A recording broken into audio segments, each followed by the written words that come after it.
Hey everyone, welcome back to my channel, where we dive into the wildest HOA revenge stories that prove justice can be oh so sweet. If you've ever dealt with homeowners association drama, you know how frustrating it can be, those petty rules and power trips that turn your dream home into a nightmare. Today, I'm sharing my own suburban justice tale from the heart of a Midwest neighborhood, post-2020 pandemic, when everyone was craving a little normalcy. As a disabled teacher who's fought through my own battles with mobility issues, nothing prepared me for the HOA bullying my disabled child over a simple swing set. But stick around, because this HOA revenge story ends with a property rights win that left the board president bankrupt. You won't believe the twists. Hit that like button if you're already raging, and subscribe for more neighborhood revenge tales. Let's jump in. Picture this. It's 2021. Right after the world started opening up again from the grips of the pandemic. Masks were coming off, vaccines were rolling out, and people were tentatively stepping back into normal life. I'm Sarah, a disabled teacher in my mid-40s, living in a quiet Midwest neighborhood in Illinois. The area is your typical suburban dream, rows of charming two-story homes with spacious backyards, white picket fences in some spots, and streets lined with maple trees that turn fiery red in the fall. Kids ride bikes, dogs bark playfully, and on weekends, you can smell barbecues firing up.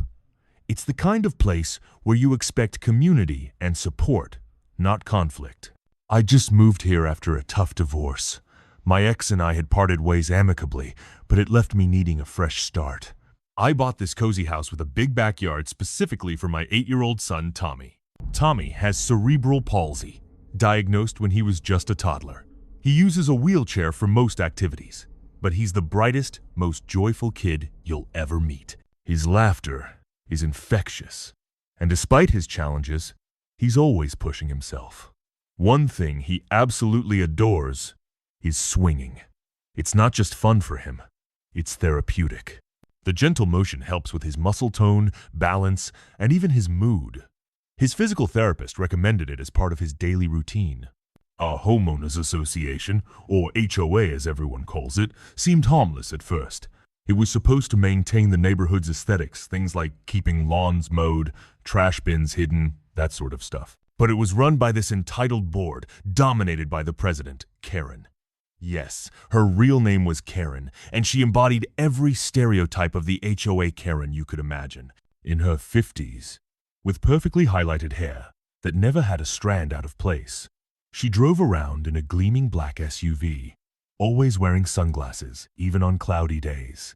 She acted like she was the queen of the block, enforcing rules with an iron fist. The neighborhood was still recovering from the pandemic. Many folks, including me, were working from home or on leave. Kids were adjusting back to in-person school after months of online learning, and there was this collective sigh of relief mixed with lingering anxiety. Everyone just wanted peace and a bit of normalcy. But Karen? She seemed to feed off the control. She'd slap fines on people for the smallest infractions, like leaving a bike out overnight or having holiday decorations up a day too long. One bright, sunny afternoon in early spring, with the birds chirping and the first flowers blooming, I decided to install a therapeutic swing set in our backyard. It wasn't anything flashy or over the top, no colorful slides or monkey bars. Just a sturdy metal frame with a single swing seat, equipped with a special harness to keep Tommy secure. It was prescribed by his doctor, complete with medical documentation to aid in his physical development and provide a safe way for him to enjoy outdoor play. I hired a local handyman to set it up, and it blended right into the yard, tucked against the fence under a shady oak tree. I remember thinking, what's the harm? This is for my kids' health and happiness. No one's going to complain about that. Oh, how naive I was.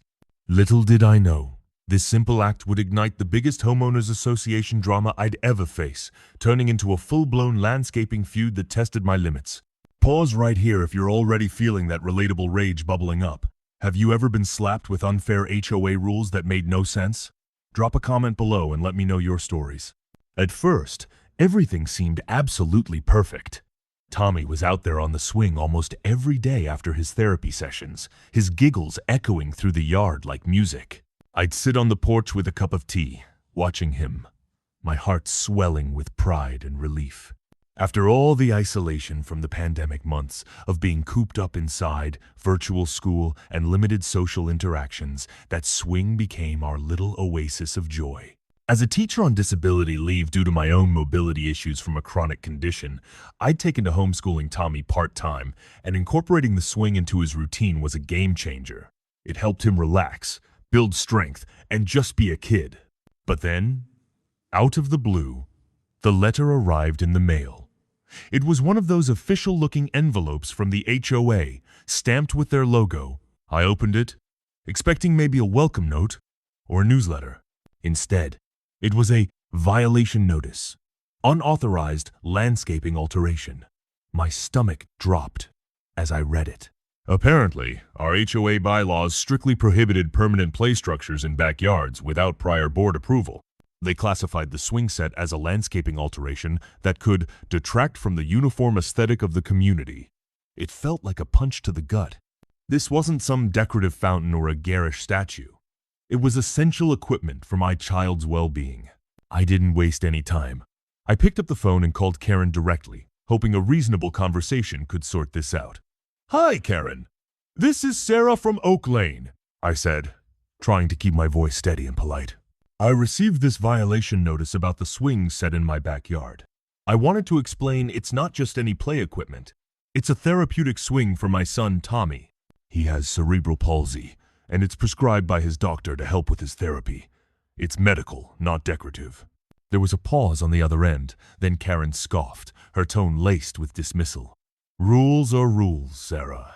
Everyone thinks their situation is special and deserves an exception. If we let one person bend the bylaws, it'll be chaos. You need to remove it immediately, or you'll face a 100 daily fine starting next week." Her voice had that condescending edge, like she was talking to a child who didn't understand basic instructions. It made my blood boil, but I held my tongue. Frustration spot number 1. Those infuriating selective rules where the board plays favorites. I later noticed that Karen's own yard featured a massive stone fountain that clearly violated the height limits in the bylaws. It towered over her fence, gurgling loudly enough to hear from the street. But no one dared call her out on it. She was the president. After all, I tried reasoning further, emailing her copies of Tommy's doctor's notes and even a photo of the swing set to show how unobtrusive it was. But nope, another fine landed in my mailbox just days later. This time, with a stern warning about potential liens. The worst part? Tommy started noticing. He'd wheel himself to the window, staring longingly at the swing set we now had to cover with a tarp to comply temporarily. "Mom, why can't I swing anymore? Did I do something bad?" he'd ask, his little eyes wide with confusion and hurt. It absolutely broke me. As a mom, you want to protect your child from the world's cruelties, especially when they're already facing challenges. This wasn't just a rule. It felt like targeted harassment. What would you do if you were in my shoes? Would you fight back tooth and nail or cave to avoid more stress? That's our mid-story poll for you. Should HOAs be banned altogether? Yes or no? Head to the comments and vote. And if you're hooked so far, don't forget to like and subscribe for more of these gripping HOA revenge stories. Here's where twist number 1 comes in, and it hit me like a ton of bricks. I couldn't sleep that night after Tommy's question, so I started digging deeper. I went online and pulled up the HOA's public meeting minutes pro tip for anyone fighting unfair HOA rules. Always check those public records. They're a goldmine of information. What I found shocked me. Karen hadn't just been picky with me. She'd been harassing other families in the neighborhood for years. There were complaints logged about her invading privacy, like literally peeking over fences with binoculars to spot so-called violations. One family had been fined for putting up holiday lights during the pandemic holiday season, which she deemed excessive decor, even though it brought a bit of cheer to everyone stuck at home. The emotional hit landed hard a few days later. Tommy had a particularly tough session at physical therapy. His muscles were tight, and he was frustrated. When we got home, he wheeled straight to the backyard door. "I miss my swing, Mom," he whispered, tears welling up in his big brown eyes. It makes me feel like I can fly. I hugged him tight, fighting back my own tears. As someone who's battled my own health issues, chronic pain from an old injury that left me relying on a cane, I knew all too well the importance of small comforts. Internal monologue racing through my head. How dare they bully a child like this? This isn't just about a swing set anymore. It's about basic human decency and protecting the vulnerable. I can't let them win. Retention peak incoming with this cliffhanger. Guess what the HOA did next? They didn't stop at letters. They showed up at my door unannounced, demanding entry to inspect the yard. If this story is already making you mad, smash that like button right now and subscribe for more HOA revenge stories that deliver that satisfying comeuppance. I wasn't about to back down. No way. That unannounced visit? It was Karen and a board member, pounding on my door like they owned the place. We need to see the violation up close, Karen barked when I cracked the door. I politely but firmly told them no without a warrant, and slammed it shut. That lit a fire in me. I started rallying the neighbors who'd been quietly grumbling about Karen's reign of terror. I invited a few over for backyard coffee, still masked up in that post-pandemic cautionary way, sitting 6 feet apart on lawn chairs. We've got to stand together against this, I told them, my voice steady despite the nerves. One neighbor was a single dad named Mike, fined repeatedly for parking his work truck in the driveway overnight because he was a plumber working odd hours. It's ridiculous, he grumbled. I pay my dues. Why can't I park at my own house? Another was an elderly widow, Mrs. Jenkins, who'd been hit with landscaping fees for her beloved rose bushes that apparently exceeded the approved plant list. She wiped her eyes, saying, "Those roses were my late husband's pride. Now they're calling them a violation?"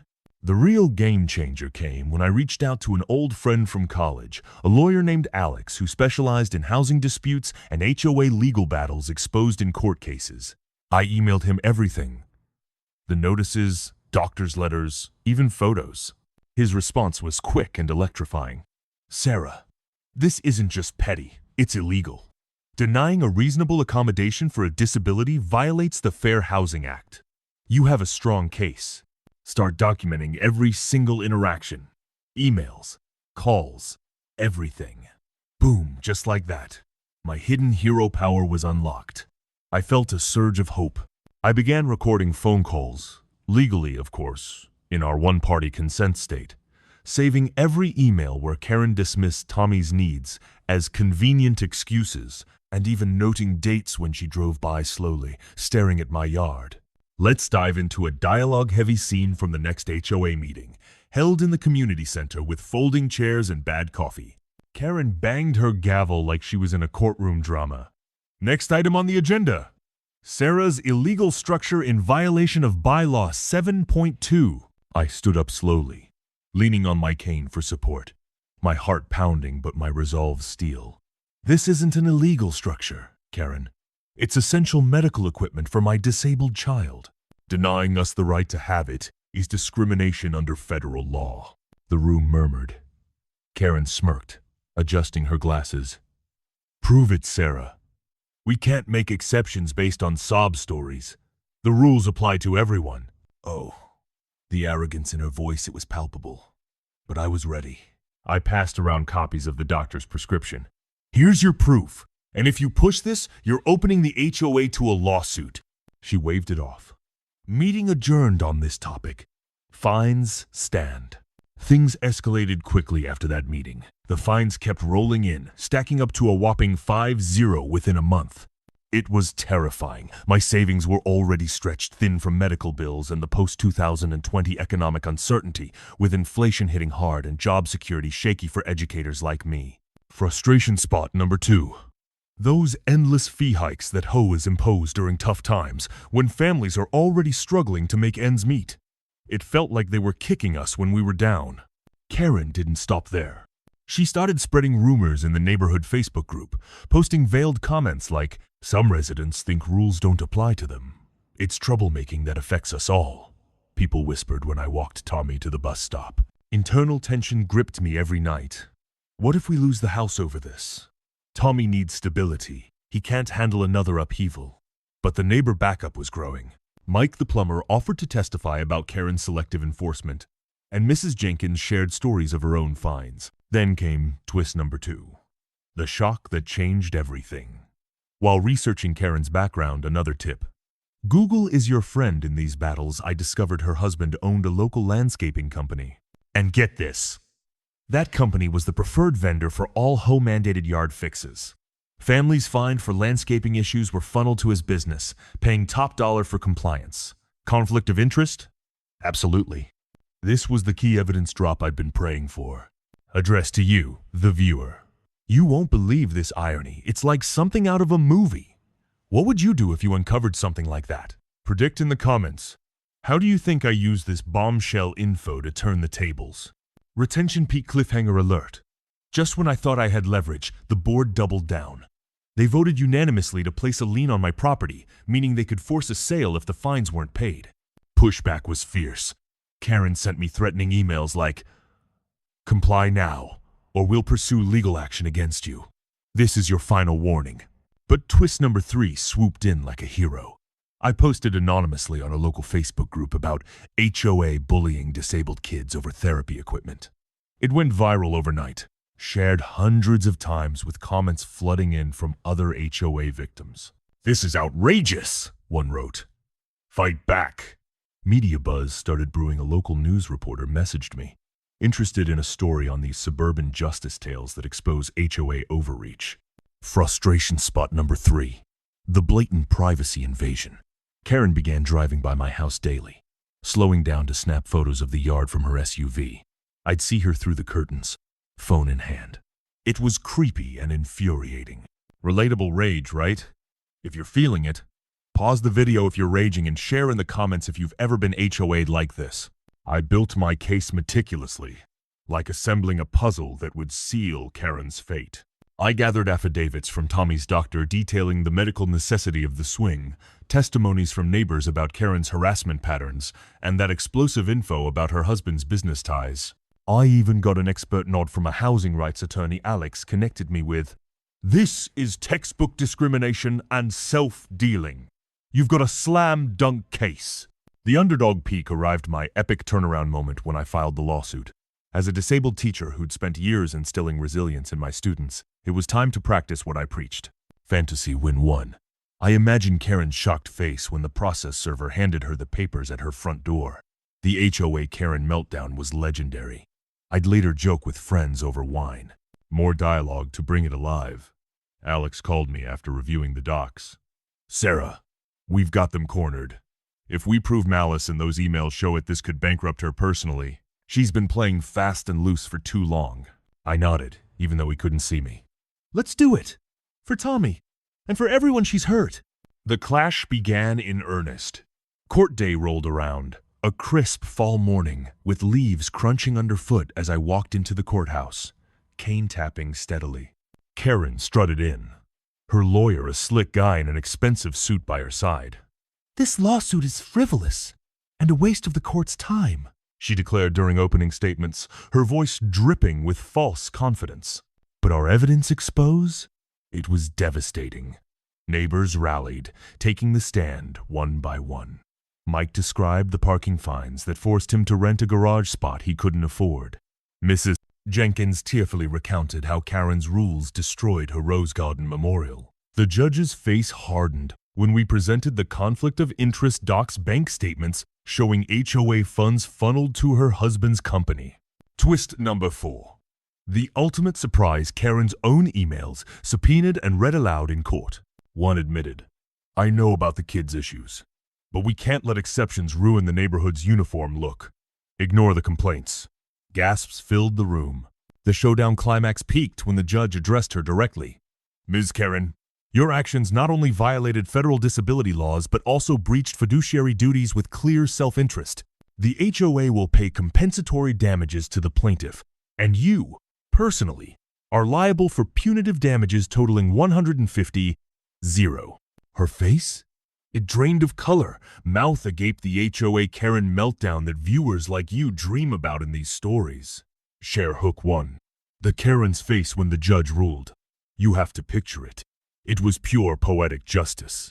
And share hook 2. When the gavel came down, it was like all the neighborhood's pent-up frustration exploded. Justice hit its high note. We won the lawsuit in a landslide. The board was forced to oust Karen immediately. All my fines were reversed with interest, and she ended up bankrupt from the massive legal fees, penalties, and loss of her husband's business, which tanked under the bad press. Poetic, karmic payback at its finest. The woman who profited from others' misery lost everything due to her own greed. Ironic backfire. Her once pristine yard, it fell into disrepair as she couldn't afford upkeep anymore. The before-after shift was transformative. My yard now boasts the swing set proudly, uncovered and used daily. Tommy swings with abandon, his laughter a soundtrack to our healed home. Community empowerment took root. We held a special election and reformed the HOA bylaws for fairer, more inclusive rules, no more selective enforcement. Healing closure came in a quiet moment with Tommy. "Mom, we beat the bullies," he said, hugging me tight after a swing session. Memorable quote that stuck with me. Rules without heart are just chains that hold people back. It became our family motto. Fantasy win too. In my dreams, every underdog facing an entitled HOA board triumphs like this, with neighbors cheering and justice served cold. Share hook 3. The moment Karen had to sell her SUV to pay the fines. Talk about satisfying. Reflecting back on this wild ride, it was sweet revenge achieved through clever, legal tactics and moral justice. The themes of unity, triumph, and personal victory resonate deeply, showing how everyday heroes can topple tyrants. Systemic fix happened too. We got a state probe into HOA practices in our area, leading to broader reforms. And, tying into a trend link, amid current housing trends in 2025, with the market booming again but affordability crises lingering from post-pandemic shifts, HOAs are under intense scrutiny. More homeowners are fighting back, demanding transparency. Here are 2 solid takeaways for you. Tip 1: to beat HOA fines, document absolutely everything, from emails to photos, and familiarize yourself with laws like the Fair Housing Act to spot discrimination early. Tip 2: rally your neighbors. There's strength in numbers when exposing HOA legal battles and pushing for change. End quiz to get you engaged. What's your worst HOA story? Have you dealt with a Karen-like figure? Share it below. I read every comment. If this underdog win against HOA harassment fired you up and made you cheer, smash that like button hard. Subscribe right now for more HOA revenge stories that deliver that feel-good justice. Hit the notification bell so you never miss an upload. Share this video with anyone who's battled homeowners association drama. They'll thank you. Comment your thoughts, and let's discuss. Was this revenge fair? Or did it go too far? That's debatable question 1. Sound off below. Reflective question 1. Have HOAs gone too far in controlling people's lives? Reflective question 2. Would you sue if faced with similar bullying? Story share question. Drop your own neighborhood revenge or HOA horror below. Who knows? It might inspire the next video. Thanks for watching, folks. See you in the next property rights win where underdogs always come out on top.